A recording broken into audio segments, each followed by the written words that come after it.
Hey there folks, John here with Through My Lens, and today I'm coming to you with another camera-related video. Today I'm going to be taking a look at the Canon R5. So let's face it, I'm pretty late to the Canon R5 review game. In July it will be in its third year of being in production, and there's already rumors about the specifications for the R5 Mark II. So this is going to be less of a technical review and really more focusing on my experiences with both the Canon R5 and the previous camera which I was using, the Canon R6. Now, I'm actually happy that I was not an early adopter of this camera because there were some issues early on that were resolved over time by Canon, most famously the overheating issue with video that was fixed early in 2022 with firmware update 1.6. Now, Canon also didn't provide matching profiles for the R5 to Adobe until sometime in 2021, so there were some issues early on with the R5 conversions in Lightroom and Photoshop. Truth be told, I've been more than happy with my Canon R6, which I've been using for quite some time. I'm using it to record this video. I upgraded to the R6 from the 5D Mark IV, not long after the introduction of the R5 and the R6 as they came out together. Now, despite my kind of clickbait title, when I purchased the R5 last year, my intention really wasn't to replace my R6. I simply wanted a second camera body and thought, why not get the R5? It made a lot of sense for me for what I was looking to do. When I photograph car shows or events, I really like the flexibility of working with two different camera bodies. On one camera body, I like to have a longer telephoto, and on the other, I like a wider lens. And since they function so similarly, it would be easy for me from a workflow perspective to do a shoot using both camera bodies. So for example, I can put a 70 to 200 on one camera body, like the R5 here, and I can put a wider lens like a 15 to 35 or a 24 to 70 on the other camera body, the R6.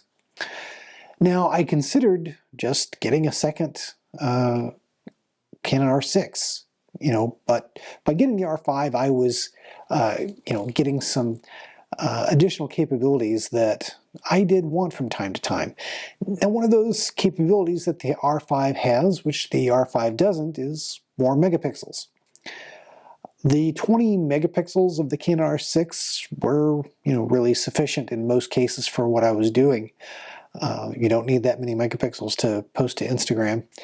But there were some times when the 45 megapixels of the R5 would have come in handy from a cropping perspective. I do a lot of macro and product photography. Those extra megapixels do come with some cost, however, in terms of storage space. The image files that the Canon R5 generates takes up a lot more space, so I did upgrade to a new RAID storage device to accommodate that, so yet another expense.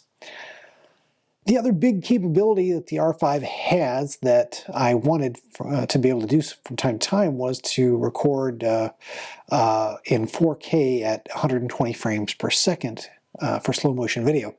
That's not something that most shooters do all the time, so it wasn't a huge requirement for me, and I've gotten by over the years using my iPhone or some other video device that could do 4K 120.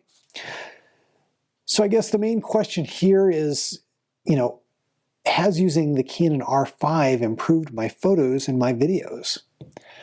I think indirectly the answer to that is yes. And I say that because when it comes right down to it, the improvements that I've made in the last few months, are really not because of the technical differences between the R6 and the R5. The real difference has been in my just working harder and experimenting more to produce new and better images. That's not a direct result of using the R5, but indirectly it is. So let me explain. The indirect improvements in my images have come from the psychology of how I perceive both the R6 and the R5. It's difficult to put into words, but shooting with the R6 has always felt pedestrian to me. It was the cheaper camera. It just didn't feel special to me. The R5, on the other hand, is at a price point that, most people, most casual photographers can't easily afford. It feels like more of a true professional tool, and owning it has, really inspired to up my game as a result. Now, intellectually, I know this is a silly distinction on several levels. The camera bodies really are more similar than different, but there's just something about shooting with the Canon R5 that is more special. It puts me in the right mindset to produce special, to stretch, to expand, to create. It makes me feel like a true photographer. It's honestly a bit embarrassing to admit, but by the same token, I know I'm not alone. The Canon R5 is one of the absolute best cameras available on the market today, even though it's been on the market almost 3 years. I wouldn't even necessarily say that the Canon R3 is better, even though it's more expensive. In my mind, it was more specifically designed for sports photography. And if you were specializing that, the Canon R3 probably would be the way to go. But outside of that particular niche, the Canon R5 is going to be the best camera on the market today. And knowing that brings greater confidence. It shouldn't, but it does. Now, I started using the Canon R5 when I went on a trip to Washington, D.C. last fall, and I've been using it as my primary camera body pretty consistently ever since. And I have done some of my best work to date, and I'm going to be showing that kind of through the remainder of this video. But that brings me to another factor that's indirectly attributable to the acquisition of the R5, and that's that getting the R5 has really motivated me to buy glass that's worthy of the camera. Whereas when I just had the R6, I was happy with the results that I was getting, largely using adapted EF lenses on the R6. But purchasing the R5 has made my camera lens game, something that I wanted to really invest in. I purchased the RF 85mm 1.2 DS. That may be, the best and sharpest prime lens that's in the Canon catalog today, and I'll certainly do a review of that. I've upgraded other of my lenses that were, into the RF equivalents of them, like the 70-200, for example. And I've gotten lenses that I didn't previously own, like the 15-35. So again, that's an indirect, result of my getting the Canon R5. Are there any other features besides the added megapixels and the 4K 120 capabilities that the R5 has that I've come to enjoy that the R6 does not? Well, probably the only other thing would be this display here on the top of the camera. I've really, come to enjoy that. It's handier than I expected. And actually, coming from a long-time Canon shooter that used the Canon 5D Mark II, the 5D Mark III, and the 5D Mark IV, all of those camera bodies have very similar display, in that location, and I think I've missed it. Are there, any other features on the R6 that I like better than the R5? Well, this probably counts more as a bit of an idiosyncrasy versus necessarily a feature difference.